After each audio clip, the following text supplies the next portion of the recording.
ಎಲ್ಲರಿಗೂ ನಮಸ್ಕಾರ. ನೋಡ್ರಿ, ನಾನು ಇವತ್ತು ಒಂದು ಸಿಂಪಲ್ ಆಗಿರೋ ರೆಸಿಪಿನ ನಿಮ್ಗೆ ಶೇರ್ ಮಾಡತ್ತೀನಿ ರೀ. ಅದಕ್ಕಿಂತ ಮುಂಚೆ ನೀವು ನಮ್ಮ ಚಾನಲ್ಗೆ ಹೊಸದಾಗಿ ನೋಡತ್ತಿದ್ರೆ ದಯವಿಟ್ಟು ನಮ್ಮ ಚಾನಲ್ಗೆ ಸಬ್ಸ್ಕ್ರೈಬ್ ಮಾಡ್ಕೊಂಡ ನೋಡ್ರಿ. ವಿಡಿಯೋ ಇಷ್ಟ ಆದ್ರೆ, ನಾನು ಮಾಡೋ ರೆಸಿಪಿ ನಿಮ್ಗೆ ಇಷ್ಟ ಆದ್ರೆ ನೀವು ಫ್ರೆಂಡ್ಸ್ ಫ್ಯಾಮ್ಲಿಗೆಲ್ಲ ಶೇರ್ ಮಾಡೋದು ಮಾತ್ರ ಮರಿಲಕ್ಕ ಹೋಗಬೇಡ್ರಿ. ನಾನಿವತ್ತು ಸಿಂಪಲ್ ಆಗಿರುವಂಥ ರೊಟ್ಟಿ ರೆಸಿಪಿನ ನಿಮ್ಮ ಜೊತೆ ಶೇರ್ ಮಾಡತ್ತೀನಿ. ಅಂದ್ರೆ ಉತ್ತರ ಕರ್ನಾಟಕದ ಸ್ಪೆಷಲ್ ಗಟ್ಟಿ ಮುಟ್ಟಾದ ಜೋಳದ ರೊಟ್ಟಿನ ಯಾವ ರೀತಿ ಮಾಡಬೇಕು ಅಂದ ನಾನು ನಿಮ್ಗೆ ಡೀಟೇಲ್ ಆಗಿ ಹೇಳ್ಕೊಡತ್ತೀನಿ ರೀ. ವಿಡಿಯೋ ಇಷ್ಟ ಆದ್ರೆ ಲೈಕ್ ಮಾಡಿರಿ, ಕಮೆಂಟ್ ಮಾಡಿರಿ, ನೋಡ್ಕೊಂಬರೂ ಬರ್ರಿ. ನೋಡಿರಿ, ಇವಾಗ ಒಂದು ಬೋಗಣಿ ತೊಗೊಂಡು ನಾನು ಆ ಬೋಗಣಿಗೆ ಒಂದು ಅರ್ಧ ಗ್ಲಾಸ್ ಆಗಷ್ಟು ನೀರನ್ನು ಹಾಕೋಬೇಕ್ರಿ. ನೀವು ರೊಟ್ಟಿ ಎಷ್ಟು ಮಾಡ್ತಿರಲ್ಲ ಆ ಪ್ರಮಾಣ ಮೇಲೆ ನೀರು ಹಾಕೋರಿ. ಅಂದ್ರೆ ನೀರು ಜಾಸ್ತಿ ಹಾಕೋಕೆ ಹೋಗಬೇಡ್ರಿ. ಒಂದು ಸ್ವಲ್ಪ ಅಂದ್ರೆ ನಾವು ಜೋಳದ ಹಿಟ್ಟು ಬೀಸ್ಕೊಂಬರ್ತೀವಲ್ಲ, ಸ್ವಲ್ಪ ರೊಟ್ಟಿ ಜಿಗಿ ಬರಬೇಕು ಅನ್ನೋ ಕಾರಣಕ್ಕೆ ಒಂದು ಸ್ವಲ್ಪ ನೀರು ಹಾಕೋಬೇಕಷ್ಟೆ. ನೋಡಿ, ನಾನು ಇಷ್ಟು ನೀರು ಹಾಕೊಂಡೀನಿ. ನೀರು ಕುದಿಲಕ್ಕ ಬಿಡ್ರಿ. ಅದು ನೀರು ಅನ್ಕತನ ಕುದಿಲಿ, ಅಲ್ಲಿ ತನಕ ಹಿಟ್ಟನ್ನು ಚಾನ್ಸ್ಕೊಂಬಿಡೋನು. ನೋಡ್ರಿ, ನಾನು ಇವಾಗ ಒಂದು 5-6 ರೊಟ್ಟಿ ಆಗಷ್ಟೇ ಹಿಟ್ಟು ತೊಗೊಂಡೀನಿ. ನಾನು ನಿಮಗೆ ಶೇರ್ ಮಾಡತ್ತೀನಿ. ಅಂದ್ರೆ ನಮ್ಮ ಮನೆಗೆ ಎಷ್ಟು ಬೇಕಲ್ಲ ನಾನು ಅಷ್ಟು ಮಾಡ್ಕೊಂಡೀನಿ. ನೀವು ಜಾಸ್ತಿ ಕ್ವಾಂಟಿಟಿ ಒಳಗೂ ಮಾಡ್ಕೋರಿ. ನಾನು ಹಿಟ್ಟು ಈ ರೀತಿ ಎಲ್ಲ ಸ್ವಚ್ಛಂಗೆ ಫಸ್ಟ್ ಜರಡಿ ಹಿಡಬೇಕ್ರಿ. ಅಂದ್ರೆ ಚಾನ್ಸ್ಕೋಬೇಕು.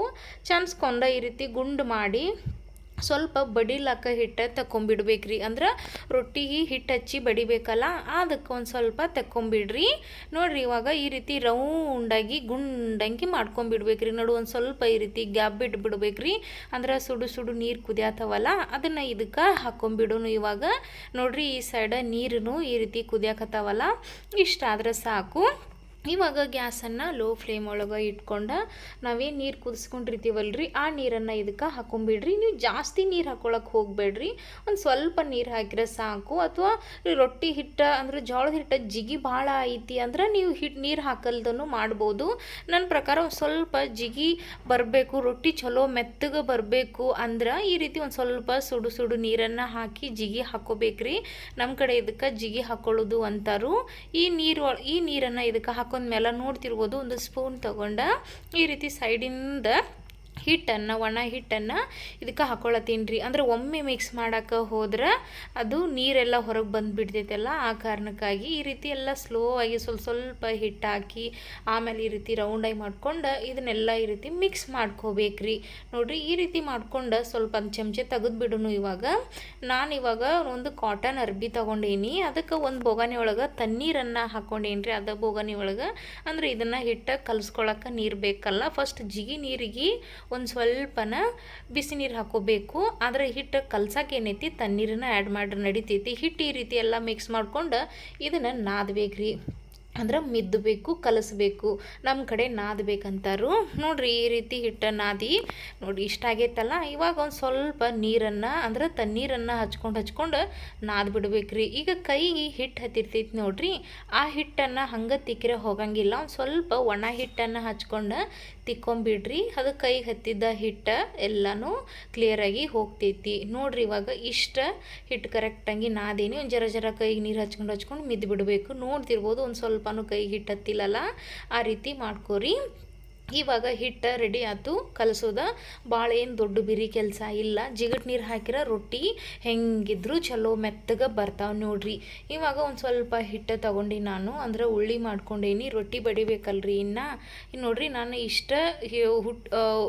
ಏನಂತಾರು ಉಳ್ಳಿ ತೊಗೊಂಡೇನಿ. ಉಳ್ಳಿ ಅಂದ್ರೆ ಒಂದು ಈ ನಮಗೆ ಒಬ್ಬೊಬ್ರು ತಿಳು ರೊಟ್ಟಿ ಬಡಿತಾರೆ, ಒಬ್ಬೊಬ್ರು ದಿಪ್ಪು ಬಡಿತಾರೆ. ನಾವು ಮೀಡಿಯಮ್, ಅಷ್ಟು ತಿಳುನೂ ಇಲ್ಲ ಅಷ್ಟು ದಿಪ್ಪೂ ಇಲ್ಲ. ನೋಡ್ರಿ, ನಾವು ಉಳ್ಳಿ ಮಾಡ್ಕೊಂಡು ಈ ರೀತಿ ರೌಂಡ್ ಎಲ್ಲ ತಿರುಗಿಸ್ಕೊಂಡ್ಮೇಲೆ ಸ್ವಲ್ಪ ಒಣ ಹಿಟ್ಟು ಹಾಕ್ಕೋಬೇಕ್ರಿ. ಒಣ ಹಿಟ್ಟು ಕೆಳಗೆ ಹಾಕ್ಕೊಂಡು ಈ ರೀತಿ ರೊಟ್ಟಿನ ಬಡಿಬೇಕು. ಒಂದು ಕೈಲೇ ರೊಟ್ಟಿ ಬಡುತ್ತಿದ್ರೆ ಇನ್ನೊಂದು ಕೈಲೇ ಈ ಸೈಡ್ದಿಂದನ ಈ ರೀತಿ ಒತ್ಕೋತಿರ್ಬೇಕ್ರಿ. ಜಾಸ್ತಿ ಜೋರ್ಲೆ ಒತ್ತಬಾರ್ದು. ನೋಡಿರಿ, ಅಂಗೈಲೇ ಹಸ್ತ ಇರ್ತೈತಲ್ಲ ಅಲ್ಲಿದು ಬಡಿಬೇಕು. ಅಂದ್ರೆ ಬೆರಳಿಂದ ಬಡಿಬೇಡ್ರಿ, ರೊಟ್ಟಿ ಹರಿತಾವು. ಹಸ್ತದಿಂದ ಬಡಿಬೇಕು, ರೊಟ್ಟಿ ಹರಿಯಂಗಿಲ್ಲ. ನೋಡಿರಿ, ಯಾವುದಾದ್ರೂ ಅಷ್ಟೇ ಫಸ್ಟಿಗೆ ಬರಂಗಿಲ್ಲ. ನಮಗಾದರೂ ಅಷ್ಟೇ ಕಲಿಯುವಾಗ ನಾನು ಇಲ್ಲಾಂದ್ರೆ 1 ವರ್ಷ ಟೈಮ್ ತೊಗೊಂಡು ನೆನೆಸ್ತೈತಿ ರೊಟ್ಟಿ ಮಾಡೋದು ಕಲೀಲಾಕ. ಅಷ್ಟು ಜಲ್ದಿ ಯಾವುದೂ ಬರಂಗಿಲ್ಲಲ್ಲ. ಮತ್ತು ಬರಲ್ದವ್ರನ್ನವ್ರ ಅನಿವಾರ್ಯ ಮತ್ತೇನು ಮಾಡೋಕೆ ಬರಲ್ಲ, ಲಟ್ಸು ಮನೇಲಿ ಲಟ್ಟಿಸ್ಬಿಡ್ರಿ. ಆದರೆ ನನಗೆ ಲಟ್ಸೋದೆಲ್ಲ ಇಷ್ಟ ಆಗಂಗಿಲ್ಲ, ನನಗೆ ಈ ರೀತಿ ರೊಟ್ಟಿ ಬಡಿದನ ಇಷ್ಟ. ಸ್ವಲ್ಪ ಎಷ್ಟು ರೊಟ್ಟಿ ಅಡಾಗ್ಲಾತಂದ್ರೆ ಸಾಕು. ಅದನ್ನು ಇವಾಗ ಎರಡು ಕೈ ಸ್ವಲ್ಪ ಸ್ವಲ್ಪ ಹಿಟ್ಟು ಹಚ್ಚಿ ಬಡಿದು ಬಿಡ್ಬೇಕ್ರಿ. ನಾನು ಎರಡನೇ ರೊಟ್ಟಿನೇ ತೋರ್ಸತ್ತೀನಲ್ಲ, ಸ್ಪೀಡ್ ಇಟ್ಟೇನಿ ವಿಡಿಯೋ, ಸುಮ್ಮ ಲೆಂತಿ ಆಗಬಾರ್ದಲ್ಲ. ಲೆಂತ್ ಆಗಬಾರ್ದು ಅಂದ್ಕೊಂಡ್ರು 7 ಮಿನಿಟ್ ಆಗೈತೆ ನೋಡ್ರಿ.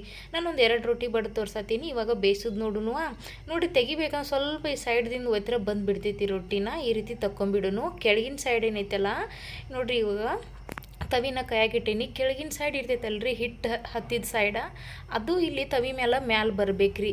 ಮತ್ತು ರೊಟ್ಟಿ ಬಡಿವಾಗ ಮ್ಯಾಲಿನ ಸೈಡ್ ಏನಿರ್ತೈತಲ್ಲ ಅದು ತವಿ ಮೇಲೆ ಕೆಳಗೆ ಬರಬೇಕು. ಅಂದರೆ ಇವಾಗ ಒಂದು ಸ್ವಲ್ಪ ಕಾಟನ್ ಅರ್ಬಿಲೆ ಒಳಗೆ ನೀರು ತಗೊಂಡು ನೀರು ಹಿಂಡಿಬಿಟ್ಟು ಈ ರೀತಿ ನೀರನ್ನು ಹಚ್ಕೊಂಡ್ಬಿಡ್ಬೇಕು ರೀ. ಈ ರೀತಿ ಹಚ್ಕೊಳ್ಳೋದ್ರಿಂದ ಹಿಟ್ಟೇನು ಹತ್ತಿರ್ತೈತಲ್ಲ ಅದು ಹೋಗ್ತೈತಿ ಮತ್ತು ರೊಟ್ಟಿ ಕೆಂಪಾಗಂಗಿಲ್ಲ. ಆ ಕಾರಣಕ್ಕಾಗಿ ಸ್ವಲ್ಪ ಈ ರೀತಿ ನೀರು ಆರಿದ್ಮೇಲೆ ಈ ರೀತಿ ತೆಗ್ದ ಹಾಕೊಂಡ್ಬಿಡು. ನೋಡ್ತಿರ್ಬೋದು ಇಲ್ಲಿ ಇಷ್ಟ ಆಗಲಿ. ಇವಾಗ ನೋಡ್ರಿ, ಇದು ಕರೆಕ್ಟಾಗಿ ಸ್ವಲ್ಪ ಕೈಲೇ ಜೇಕಿರ ತವಿ ಬಿಟ್ಟು ಬಂದು ಬಿಡಬೇಕು. ಅಂದ್ರೆ ಈ ರೊಟ್ಟಿ ಆವಾಗ ಕೆಳಗೆ ಕರೆಕ್ಟಾಗಿ ಇದು ಸುಟ್ಟಿರ್ತೈತ್ರಿ. ಇವಾಗ ಇದನ್ನು ನೋಡ್ರಿ ಕಾಣಿಸತೈತಲ್ಲ, ಇವಾಗ ಇದನ್ನು ಈ ರೀತಿ ತಿರುವಿ ಹಾಕೊಂಬಿಡ್ರಿ. ಇಷ್ಟ ಐತಿ ರೊಟ್ಟಿ ಮಾಡೋದು, ಏನು ದೊಡ್ಡ ಆಗೋದಲ್ರಿ. ಕಲಿತನ ಅಷ್ಟ ಕಷ್ಟ. ಯಾವುದಾದ್ರೂ ಕಲಿತ ಮ್ಯಾದ ಅದು ಏನು ದೊಡ್ಡ ವಿಷಯನ ಅಲ್ಲಲ್ಲ. ನಾವು ಕಲಿಯೋದು ಏನೈತಿ ಹೇಳ್ರಿ. ಇದು ನೋಡ್ರಿ ಎಷ್ಟು ಈಸಿಯಾಗಿ ನಾನು 2ನೇ ರೊಟ್ಟಿನೂ ಬೇಯಿಸಿ ತೋರ್ಸತ್ತೀನಿ. ಭಾಳ ಅಂದ್ರೆ ಭಾಳ ಈಸಿಯಾಗಿ ನಾವು ರೊಟ್ಟಿನ ಮಾಡ್ಕೋಬಹುದು. ಇದೇ ರೀತಿ ನಮ್ಮ ಉತ್ತರ ಕರ್ನಾಟಕದ ಕಡೆ ಚಪಾತಿನ ಭಾಳ ಥರ ಮಾಡ್ತಾರೆ ರೀ. 1 ಪದರ ಚಪಾತಿ ಮಾಡ್ತಾರೆ, 2 ಪದರ ಚಪಾತಿ ಮಾಡ್ತಾರೆ, 4 ಪದರಿನ ಚಪಾತಿ ಮಾಡ್ತಾರೆ, ಭಾಳ ಥರ ಚಪಾತಿ ಮಾಡ್ತಾರೆ ರೀ. ಎಲ್ಲ ರೀತಿ ಚಪಾತಿ ಮಾಡುವುದನ್ನು ನಾನು ನಿಮ್ಗೆ ಶೇರ್ ಮಾಡ್ತೇನೆ. ನನ್ನ ಚಾನಲ್ಗೆ ಸಬ್ಸ್ಕ್ರೈಬ್ ಮಾಡ್ಕೊಂಡು ಇಟ್ಕೋರಿ. ಮತ್ತು ನಿಮ್ಮ ಫ್ರೆಂಡ್ಸ್ ಫ್ಯಾಮಿಲಿಗೆಲ್ಲ ಶೇರ್ ಮಾಡಿರಿ. ನಿಮ್ಮ ಒಂದೊಂದು ಲೈಕ್ಸ್, ನಿಮ್ಮ ಒಂದೊಂದು ಕಮೆಂಟ್ಸ್ ನಮಗೂ ಭಾಳ ಇಂಪಾರ್ಟೆಂಟ್ ಇರ್ತೈತಿ ರೀ. ಮತ್ತು ಯಾವುದೇ ಸಬ್ಸ್ಕ್ರೈಬ್ ಮಾಡೋದ್ರಿಂದ ಯಾವುದೇ ರೀತಿ ದುಡ್ಡು ಕಟ್ ಆಗಂಗಿಲ್ಲ. ನಾನೊಂದು ಬದ್ನಿಕಾಯಿ ಪಲ್ಯ ಮಾಡಿದ್ನಿ, ಅದರ ರೆಸಿಪಿನೂ ನಾನು ಆಲ್ರೆಡಿ ಹಾಕಿನಿ, ನೋಡ್ಕೊಂಬರ್ರಿ. ಮತ್ತು ಈ ಬದ್ನಿಕಾಯಿ ಪಲ್ಯ ಜೋಡಿ ಈ ರೊಟ್ಟಿ ಮಾಡೀನಿ. ಭಾಳ ಅಂದ್ರೆ ಭಾಳ ಜಬರ್ದಸ್ತಾಗಿತ್ತು. ನೀವು ಒಮ್ಮೆ ಈ ರೆಸಿಪಿನ ಟ್ರೈ ಮಾಡಿ ನೋಡಿರಿ. Thank you.